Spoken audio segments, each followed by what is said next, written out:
a couple more questions. Whenever I push through that, it just feels amazing. The biggest thing that's helped me is most worth it crafts you've made.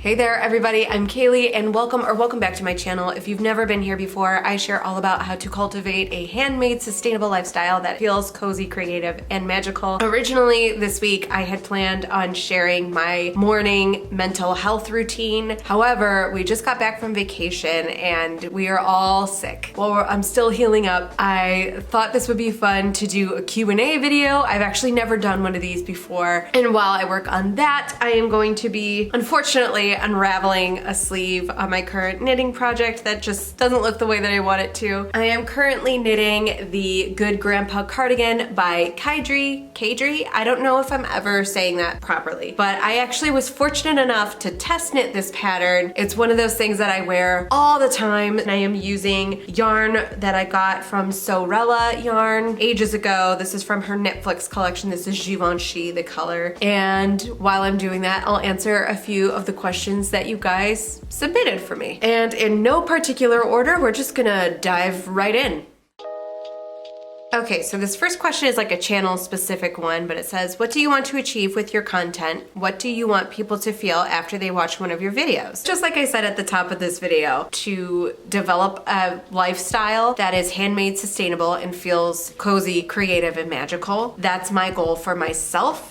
And that is what I am pursuing in these videos. And I just hope that I can inspire others to do the same, because this practice in creating more that I consume, focusing on sustainability, focusing on slowing down and nurturing my nature and my mental health and things like that has just so vastly improved the quality of my life. So if I can teach others to do the same or encourage others to be able to do that in a way that feels good for them, that would be my number one main goal. I guess if I were to put it into one word, I want my YouTube channel and the content that I make to serve. I want it to serve you guys in terms of education, inspiration, good times all around, and I want it to serve me in terms of being sustainable for my lifestyle, not burning me out, and financially feasible. Next fun question is, what are some of your favorite comfort movies? I love the Back to the Future trilogy, specifically Back to the Future Part 1. Whenever I just want a cozy night where I can turn my brain off,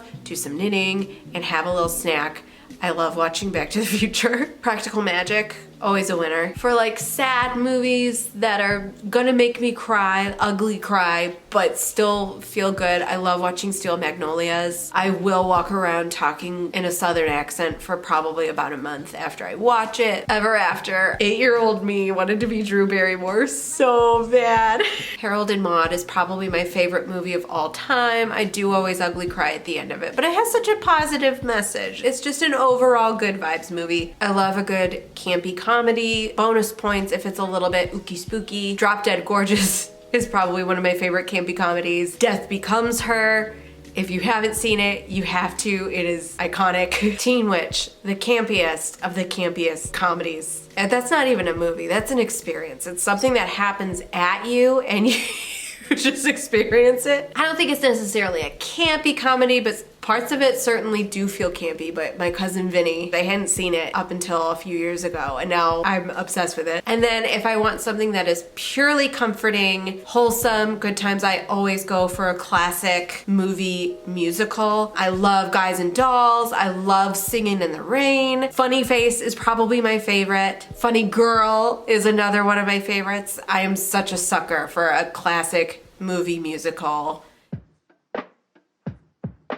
This is a question that I get a lot from a lot of different people, which is, can you please tell how you do things with kids around? What do the kids do to keep themselves engaged? How do you get things done when it feels like they constantly want your interaction? For this particular video, for example, one kid is napping, my littlest kid is napping. My oldest kid is actually taking a break from her homeschooling right now. I have a timer set for 15 minutes. She's got about 14 minutes left on that. When the timer goes off, I'm going to pause filming here and go help her out. Currently, she's upstairs reading and making up stories to herself. I don't know if you can hear it, but that's what she's doing. Kids are very much into their own routine. At least my kids are. They like to do things on their timetable. So I've learned that when I kind of just take the time to observe and get to know their schedules really well and work around that, it makes things run smoother for us. One thing that I like to do is film or work in the mornings before the kids wake up. I know that I function best with time for myself when I don't have to immediately wake up and take care of others. So sometimes I will wake up around 5 or 6 in the morning and I will either sew or I will film or I will edit, just whatever is on the agenda for the day. A lot of times my kids are with me. They are with me in the room. You guys don't see that because my partner and I have decided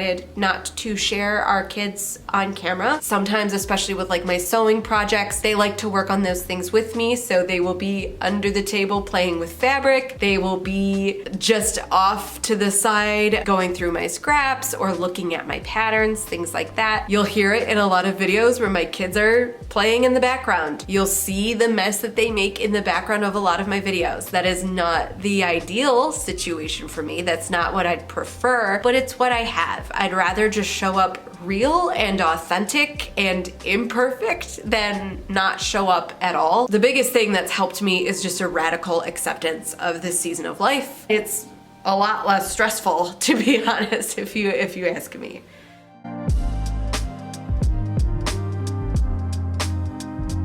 Next question, favorite easy to care for houseplant? I am glad you asked. I love a pothos. Actually, this guy needs some water because we were just gone for a week and a half and I need to water. Let's go do that. So this is my pothos plant. I've had this guy probably for about 5 years. I've propagated him successfully a couple of times, but I love that he sits in probably the cloudiest, darkest corner of my room. When he starts looking like this, that's when I water him. And as soon as I do water it, like it'll perk up really nice and bushy, and then I just let him go about his day until he starts looking like this again, and then I'll water him again. Super easy, and it looks really pretty. So yeah, pothos. And actually, while I'm at it, I might as well water all of my plants. So I'm just gonna answer a couple of questions while I water the rest of my plants.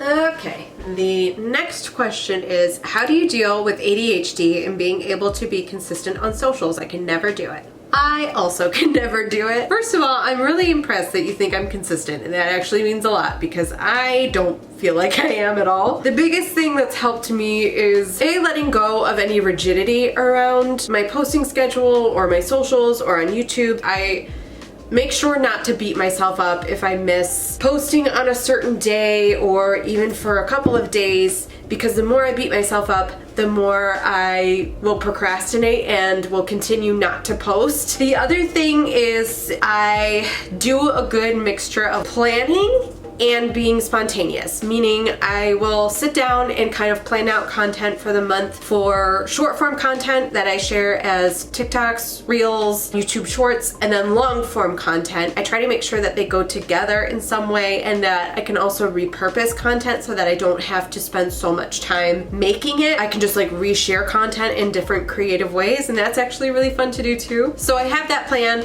to fall back on if I'm ever feeling just creatively depleted and I don't know what to post or talk about or share. But if some other shiny new idea pops into my head, which with ADHD is bound to happen, and I get really excited about it and I want to share about it ASAP, I allow myself to just go with whatever is exciting me in the moment because I know I will actually work on that and post it. Like, those are the things that I have no problem sharing because I'm excited about it. And then once I kind of get that out of my system and now maybe I don't have another idea, I have my scheduled, planned content to fall back on. So it's a good, healthy mixture of like spontaneity and planning.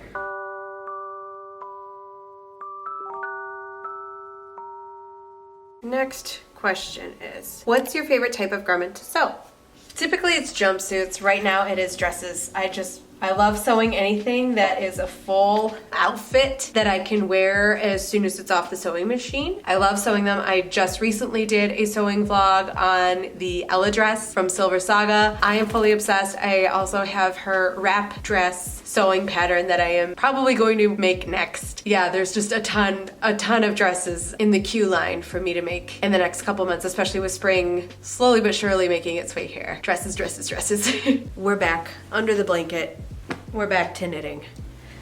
We're back to answering some more questions. Most worth it crafts you've made. I am interpreting this two different ways. Worth it crafts as in like what crafts have I learned that I think are the most worth it to learn? So I guess I'll just go ahead and answering that and say sewing and knitting. I love the ability to make my own clothing, to make it fit me the way that I want it to fit me, but also those crafts, sewing and knitting in general, have just translated to so many different areas in my life. I've been able to make things for my home. I've been able to make things for my kids. And I love that it's a skill that like nobody can take from me, and that I know that if like push came to shove, I could use these skills in a way that would like financially benefit myself and my family. So yeah, I'd say those crafts I think are the most worth it to learn. Now, the other way I interpreted this question is like projects that I've done that were maybe kind of a headache, but in the end were worth it. Any project I've done where I had no idea what I was doing, but I just decided to go for it anyway. But since it can be really difficult for me to make the time to craft, I feel like I always have to work on projects that are gonna be worth the time and effort. So I usually just go for something that has a pattern, a set of instructions that I can follow along. And that's not even just for crafts, that's like cooking too. I always follow a recipe, but I have found that whenever I do something where I am making it up myself, I am making my own recipe, I am making my own set of instructions, I not only feel the biggest sense of accomplishment after doing those projects, but I also always end up leveling up. Like I call those like skill building crafts. Like I taught myself how to make a hat. So there's a tutorial if you want to do that. I taught myself how to make a shirred dress using a couple of rectangles of fabric. I taught myself how to make a lounge set out of an old baby blanket without using a pattern that I just came up with on my own, and I wear that all the time. And those are the things that increased my skill level. They made me feel so super accomplished, and those are the things that I like to teach about because I taught myself how to do it, and then it's super fun seeing you guys make your own projects. I've had a few people tag me in their shirred dresses, and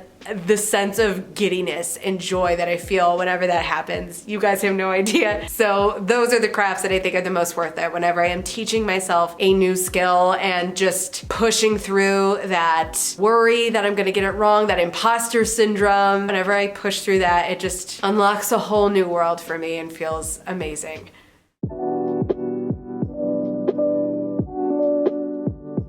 Okay, while I get my needles all set up, let's do a couple more questions. What is your most often used for tarot? I like using the tarot most for self-reflection, almost like a Rorschach test. And what I really love doing is pulling a card and picking up on the general themes of that card and then asking myself like, okay, how does that apply to me? How could I be neglecting these themes in my life? Where am I seeing them show up? And just reflecting through the lens of tarot. The next question is, do you like to practice your craft in nature? And if so, what are some of the ways you practice outside? My favorite ways to practice outside are primarily grounding. I like to either do a barefoot walk when it's not freezing out. Now that it is freezing out, I'll take my gloves off and just touch a tree or touch a grass, like physically make contact with the environment. I like cleaning up litter a lot. That's been something that's helped me feel more connected, not only to nature, but to my community. My other favorite way to practice in nature is to meditate in nature and to just communicate. And I have found that when you communicate to things like trees and bugs, it just has increased my respect for the environment. It has also increased my respect for everyone. We're all on this giant radical rock together, and it helps me put my problems into perspective that like things actually are not so bad and that I have a lot to be grateful for, and it helps me to express gratitude for that while also wanting to leave this earth in a better position than what I found it in. I'm seeing the benefits of it in my day-to-day life, and it's something that I am looking forward to continuing.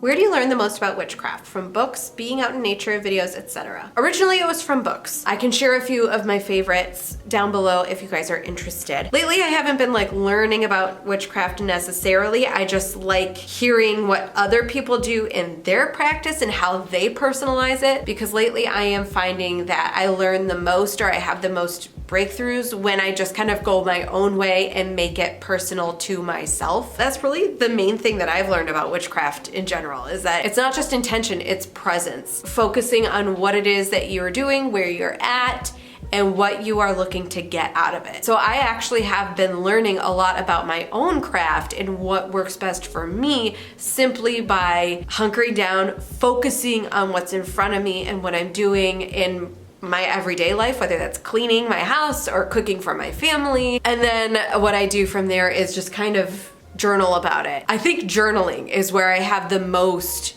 breakthroughs when it comes to my craft and just me personally. That practice has been so monumental in my personal development. Self-reflection has taught me the most about the practice itself. If I am looking for specific information though on like an herb, I always reference books first. There's a lot of amazing people in the community that I love. On YouTube, I love watching The Green Witch, The Witch of Wonderlust, The Red-Headed Witch are great sources. The Kitchen Witch's Cookery, I think is her name. And if I were to give any advice, it would be to kind of get yourself away from any references for a little bit and just spend time doing your own thing and learning what like feels the best to you. Is it cooking and kitchen witchery? Is it being out in nature and green witching, herbalism, tarot readings? What just lights you up and feels the best to you and what is kind of coming naturally to you? You can learn about that specifically in whatever way you prefer to learn, whether that's books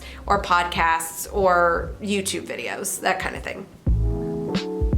All right, well, I can tell that this video is getting a little bit long, so I'm going to end things here, but I will be sharing a few more questions in an extended version of this video over on my Patreon. Over there, you can also find some more bonus content as well as behind the scenes snippets. So if that sounds fun to you, or if you just want to support my channel and the work that I do, you can find the link for that down in the description box below. I also want to give a massive shout out to my Patreon patrons. Thank you so much for your support. It's what helps me continue to make videos like this, and I so appreciate it. If you had fun answering questions and just doing cozy little activities with me, please hit that subscribe button and subscribe to my channel if you have not already, and ding the notification bell if you want to be notified when more videos like this come out. I will catch you in the next video where I will hopefully be feeling a little bit better. I hope that you are feeling okay during this cold and flu season, and until next time, stay cozy, stay creative, and stay magical, my loves. I will see you later. Bye.